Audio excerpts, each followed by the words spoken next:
शहर में एक आदमी रहता था। उसकी एक इकलौती बेटी थी जो बहुत संस्कारी और सुशील थी। एक दिन पिताजी बोले, बेटी, भगवान ने हमें सब कुछ दिया है। मैं आपसे कुछ कहना चाहता हूँ। बेटी बोली, जी पिताजी बोलिए, आप क्या कहना चाहते हैं? पिताजी बोलते हैं, बेटा, मैं तुम्हारी शादी कराना चाहता हूँ और न जाने मैं कब रहूँ या ना रहूँ, इसीलिए एक सुंदर सा रिश्ता ढूंढा हूँ। बेटी बोली, जैसी आपकी इच्छा, लेकिन हमारे जाने के बाद आप अच्छे से रहिएगा। फिर वह उसकी शादी करा देता है। जब वह अपने ससुराल जाती है, शहर के मॉडर्न कपड़े पहनकर अपनी सास के पास जाती है और उसका पैर छूती है। हे राम, ये आधे अधूरे कपड़े पहनकर तुम मेरे सामने आशीर्वाद लेने के लिए आई हो? अरे गांव में मेरा बहुत नाम है, तुम्हारे वजह से मेरा नाम खराब हो जाएगा। बहू बोली, माँ जी, छोटे कपड़े से कोई बेशर्म नहीं होता। संस्कार तो इंसान के व्यवहार में होता है। सास बोली, अच्छा, जुबान तो तुम्हारा बहुत अच्छा ही चलता है। अरे हमारे यहाँ शादी के बाद बहुएं साड़ी पहनकर रसोई में खाना बनाती हैं और तुम क्या पहनकर आ गई? बहू बोली, माँ जी, मैं अपने तरफ से पूरी कोशिश करूँगी कि मैं आपका दिल जीत पाऊँ। आप टेंशन मत लीजिए, आपको टेंशन लेने की कोई जरूरत नहीं है। मेरे रहते हुए आपके नाम को कोई बदनाम नहीं करेगा, भले ही मैं शहर की हूँ। सास बोली, फिलहाल के लिए मेरे आँखों से ओझल हो जाओ, मैं तुमको इस कपड़े में देख नहीं पा रही हूँ। वह अपने कमरे में चली जाती है। कुछ दिनों बाद एक दिन कमला अपनी बहू से कहती है कि कल घर में गणेश जी की पूजा है, आसपास के बहुत से लोग आएंगे, तो तुम शिकायत का मौका मुझे बिल्कुल भी मत देना। और हाँ, गांव के लोगों को दिखा देना कि मेरी बहू शहर की होने के बाद भी बहुत ज्यादा संस्कारी है, और अपना ऐसा पहनावा पहनकर मत आ जाना। ऐसे ही अगले दिन पूजा का सारा काम कर लेती है। ये सब देखकर कमला देवी को बहुत अच्छा लगता है। सभी लोग पूजा में आ जाते हैं। वह एक अच्छी सी साड़ी पहनकर वहाँ आ जाती है। उसकी खूबसूरती और उसका पहनावा देखकर सभी लोग कमला देवी की बहुत तारीफ करते हैं और पूजा में गणेश भगवान का आरती भी गाती है। यह देखकर सास बहुत हैरान हो जाती है। कुछ लोग कमला देवी से कहते हैं कि अरे वाह, इतनी खूबसूरत और संस्कारी बहू कहाँ से लेकर आ गई? हमारे गांव में तो कोई ऐसी लड़की है ही नहीं, तुम्हें कहाँ से मिल गई? सास बोली, मेरी बहू शहर की है। हाय दैया, मैं तो सुनी हूँ शहर की लड़कियाँ बड़ी बेशर्म होती हैं। तुम्हारी बहू तो बहुत ही ज्यादा संस्कारी है। तुम्हारी तो किस्मत अच्छी निकली, वरना शहर की लड़कियाँ तो अपनी सास को अपने इशारों पे नचाती हैं।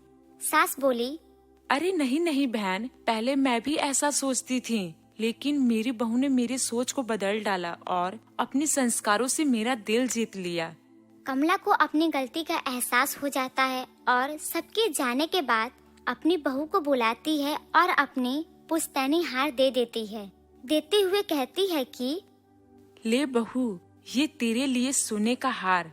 आज मैं बहुत खुश हूँ, तुमने तो मेरा सोच ही बदल डाला। सच में मुझे एहसास हुआ कि ऐसे कपड़े पहनने से इंसान के संस्कार नहीं दिखते। माला की 2 बहुएं थीं। दोनों बहुओं की आपस में खूब बनती थी, लेकिन जब भी रसोई में घुसती तो खाना बनाने की बजाय बहस शुरू हो जाती थी। एक दिन की बात नहीं, यह रोज की बात थी। माला बहुओं की बस इसी चीज से बहुत परेशान रहती थी। एक दिन माला आराम से अपने कमरे में टीवी देख रही थी और शाम होते ही दोनों बहनें पूनम और सपना रसोई में खाना बनाने के लिए जाती हैं कि वहाँ लड़ाई शुरू हो जाती थी। इन दोनों की आवाज सुनकर वहाँ जाकर माला बोलती है कि जब तुम दोनों को अच्छे से पता है कि एक साथ जाओगी तो यह सब होना ही था, तो जाती ही क्यों हो? पूरे घर का माहौल लड़ाई में बदल देती हो।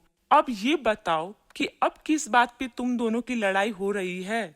माँ जी, मैं रसोई में सबके लिए खाना बनाने के लिए आई थी, लेकिन इनको तो अभी ही आना था। आई तो आई, बहस भी करना शुरू कर दी। अब इसमें मेरी क्या गलती है? झूठ कितना बोल रही हो तुम? माँ जी, सबसे पहले मैं आई थी। मैं तो आपके ही मनपसंद का खाना बना रही थी। अब इनको लड़ाई करने का शौक है, तो अब मैं इसमें क्या करूं? माँ जी, आप बस मेरी बात सुनिए। मुझे इनके हाथ का खाना बनाए हुए खाना में स्वाद नहीं आता है और मैं अपने लिए और बाकी सबके लिए खाना बनाने जा रही हूँ। आप इनको बोल दीजिए कि रसोई में ना जाएं। मैं खाना खुद ही बना लूंगी। बहस से तो अच्छा है सबके लिए खाना रोज मैं ही बनाऊं। माँ जी, पूनम दीदी ही सही बोल रही हैं। खाना तो उनके हाथ का भी मुझे अच्छा नहीं लगता।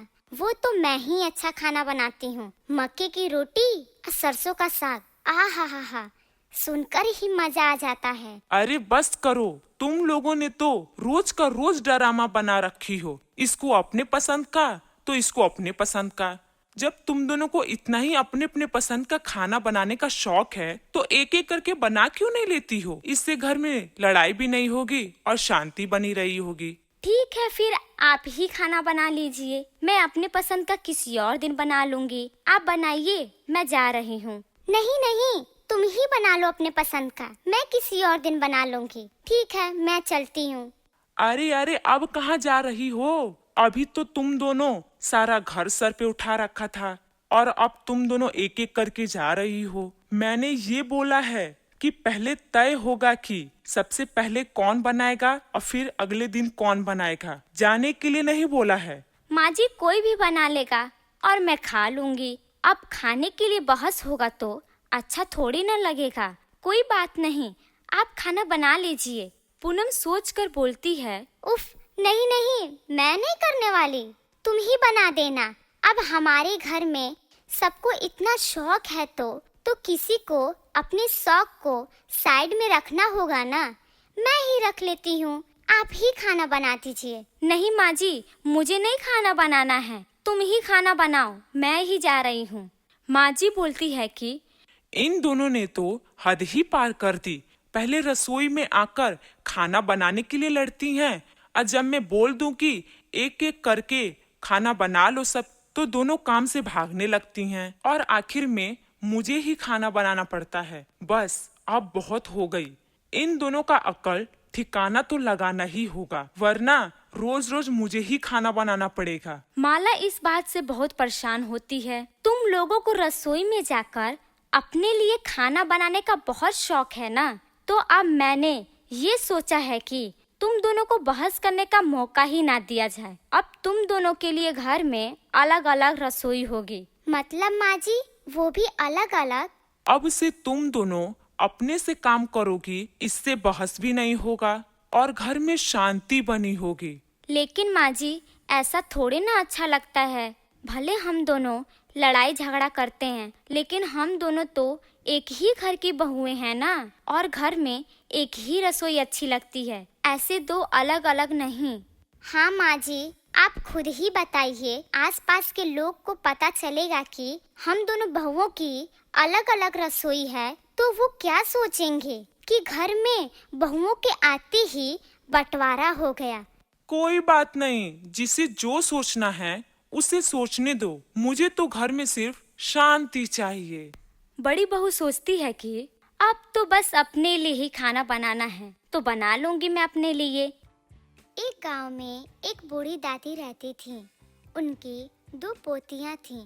दादी माँ ने अपने दोनों पोतियों को पाल पोस के बड़ा किया था। दादी माँ दूसरों के घरों में काम किया करती और उन्हीं पैसों से अपनी दोनों पोतियों का पालन पोषण करती। उसकी दोनों पोतियां बहुत होनहार थीं और इसका फायदा दादी माँ उठाना चाहती थी। एक दिन सुबह दादी माँ अपने दोनों पोतियों से कहती हैं कि अरे मेरी प्यारी पोतियों, उठ जाओ, सुबह हो गई है। एक पोती बोलती है कि दादी सोने दीजिए ना। दादी बोलती हैं, बेटा उठ जाओ, आज आप लोग को काम ढूंढने जाना था ना। पोती बोलती है, नहीं दादी जी, आज मन नहीं कर रहा, कल चले जाएंगे, आज बस सोने दीजिए ना। दादी यह सुनकर अपने दोनों पोतियों को डांटे बगैर वहाँ से अपने कमरे में चली जाती हैं। कुछ समय बाद दादी आवाज देते हुए अपनी पोतियों से कहती हैं कि बच्चों, मैंने खाना बना दिया है और तुम दोनों उठ जाओगे तो समय से खाना खा लेना। पोती बोलती हैं। ठीक है दादी। दादी माँ अपने मालकिन के घर चली जाती हैं और अपने मालकिन से बात करती हैं। मालकिन बोलती हैं कि अरे आज तुम इतना लेट कैसे हो गई? दादी माँ बोलती हैं। अरे मालकिन जी, आप तो जानती ही हैं कि मेरी 2 प्यारी पोतियां हैं, उनको उठाने में देर हो जाती है। उनके खाने पीने का ध्यान मुझे ही रखना पड़ता है। आज तो वो बिल्कुल भी नहीं उठ रही थीं, इसीलिए मुझे आज आने में देर हो गई। मालकिन बोली। दादी माँ, आप मुझसे बड़ी हैं, इसीलिए आप मुझे मालकिन मत कहा करिए। मैंने आपसे यह कितनी बार कहा है। दादी बोलती हैं कि अब शुरू से यही बोलती आई हूँ, इसलिए अब आपका नाम नहीं लिया जाता है। मालकिन बोली। अच्छा, अब मैं चलती हूँ, मुझे बहुत देर हो रही है। आप अपना और मेरे घर का ख्याल रखना। इतना कहकर मालकिन वहाँ से चली जाती है। और दादी माँ घर की सफाई करने लगती हैं। तभी उसे अपने मालकिन का लिपस्टिक दिखाई देता है। वह उसे उठाकर बोलती है कि अरे वाह, यह लिपस्टिक तो कितना सुंदर है। क्यों ना मैं इसे चुरा लूं और अपनी पोतियों को दे दूं। आखिर में वो भी तो लड़कियां हैं, उनका भी मन करता होगा सजने संवरने का। मैं ऐसा करती हूँ कि इसको छुपा लेती हूँ।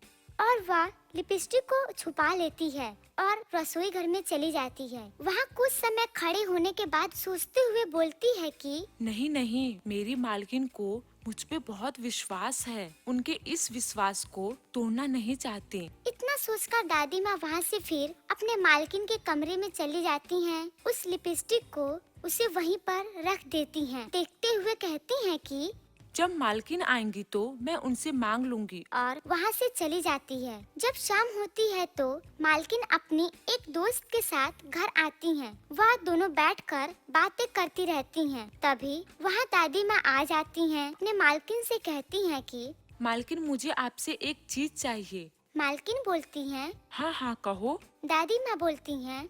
मालकिन, मुझे आपकी वह लिपस्टिक बहुत अच्छी लगी। अगर आप मुझे मेरी पोतियों के लिए वो लिपस्टिक दे देती तो मुझे बहुत मेहरबानी रहती। मालकिन बोली। अरे कोई बात नहीं, आपको जो चाहिए वो ले लीजिए। तभी वह अपने मालकिन का लिपस्टिक उठा लेती है और वहाँ से चली जाती है। जिसके बाद मालकिन की दोस्त बोलती है, यार, ये कैसी नौकरानी पाल कर रखी है तू? एक नंबर की लालची है। मालकिन बोली। अरे नहीं नहीं, ये बहुत अच्छी हैं। ये तो मेरे पास 10 सालों से काम कर रही हैं और इनकी नियत मेरे घर को लेकर कभी भी खराब नहीं हुई है। सहेली बोली। अरे वाह, तब तो ये बड़ी ईमानदार हैं। तो फिर ये बूढ़े होने के बाद भी काम क्यों कर रही हैं? मालकिन बोली। क्या बताऊं यार, इनके बेटे और बहू को गुजरे काफी समय हो गए हैं और तभी से ये अपने 2 पोतियों का पालन पोषण कर रही हैं। इनकी पोतियाँ कितनी बड़ी हैं? दोनों बड़ी हैं। क्यों ना इनकी पोतियों को हम अपने ऑफिस में काम दिलवा दें? Well idea. इस तरह दोनों बात करके सो जाती हैं। तो दूसरी तरफ दादी जब अपने घर पहुंचती हैं, तो वह अपनी पोतियों से कहती हैं कि बेटा, ये देखो मैंने तुम्हारे लिए क्या ले आया। दोनों देखकर सो जाती हैं। कुछ दिनों के बाद दादी बहुत बीमार पड़ जाती हैं और बोलती हैं कि बच्चों, अब मैं बीमार हो गई हूँ। तुम दोनों बाहर क्यों नहीं जाती काम करने के लिए? अगर तुम लोग बाहर जाती तो मेरा थोड़ा मदद हो जाता। बड़ी पोती बोलती है, दादी, हमें नौकरी कौन देगा? और अभी तो हमारी पूरी पढ़ाई भी नहीं हुई है। दूसरी पोती बोलती है, अरे दादी, आप सही बोल रही हैं। दीदी, हमें दादी की ऐसी अवस्था में उनकी मदद करनी चाहिए। यह सुनकर उसकी बड़ी बहन बोलती है, हाँ दादी जी, अब हम दोनों बाहर जाकर एक अच्छी सी नौकरी ढूंढेंगे और मन लगाकर काम करेंगे। तभी उसकी मालकिन अपनी सहेली के साथ वहाँ आ जाती है। बोलती है, आप लोगों की बातें सुनकर हमने अपने कंपनी में इन लोग को काम देने का फैसला किया है। यह सोचकर दादी माँ बहुत खुश हो जाती हैं।